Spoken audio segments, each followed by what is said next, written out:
BJP party Telangana రాష్ట్ర అధ్యక్షుడు బండి సంజయ్ ముఖ్యమంత్రి కేసీఆర్ మీద తీవ్ర స్థాయిలో మండిపడ్డారు.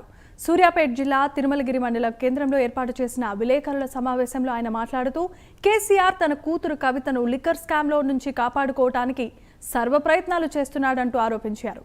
తెలంగాణ రాష్ట్ర ప్రభుత్వం చేసింది ఏమీ లేదంటూ ఆయన కేంద్ర ప్రభుత్వం మరియు ప్రధానమంత్రి మోదీ పెట్టిన పథకాలే తెలంగాణ రాష్ట్రంలో ప్రజలకు అందుతున్నాయని బండి సంజయ్ అన్నారు. క్యాండిల్తో నిరసన ర్యాలీ ఎస్టీ మోర్చా రాష్ట్ర అధ్యక్షుడు హుస్సేన్ నాయక్ ఆధ్వర్యంలో చేస్తున్నబడి ఆ కార్యక్రమంలో పాల్గొనడానికి వెళ్ళగలుగుతున్నది. రేపు ఉదయం భారతీయ జనతా పార్టీ రాష్ట్ర కార్యాలయంలో మధ్యాహ్నం 12 గంటల నుంచి 4 గంటల వరకు భారతీయ జనతా పార్టీ రాష్ట్ర కార్యాలయంలో తెలంగాణ రాష్ట్ర ప్రభుత్వం శాంతి భద్రతను కాపాడంలో విఫలమైంది. తెలంగాణ రాష్ట్రంలో జరుగుతున్న అత్యాచారాలకు హత్యలకు నిరసనగా నేను స్వయంగా 12 గంటల నుంచి 4 గంటలకు నిరసన చేపడుతూ రాష్ట్ర పార్టీ కార్యాలయం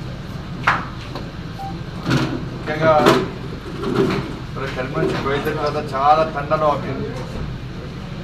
ఎక్కడికి వెళ్ళినా కూడా డబుల్ బెడ్రూమ్ సమస్య, 3 ఇష్యూస్ అక్కడి నుంచి ఇక్కడ దాదాపు అనేక తండలు ఆపింది. హోలీ సందర్భంగా ఆపినప్పుడు కూడా మన సమస్యలు కూడా ఒక డబుల్ బెడ్రూమ్ సమస్య, ఇంకోటి ధరణి సమస్య, ఇంకోటి రుణమాఫీ. రాష్ట్రము ప్రధానమంత్రి ఆవాస్ యోజన కింద ఇచ్చినటువంటి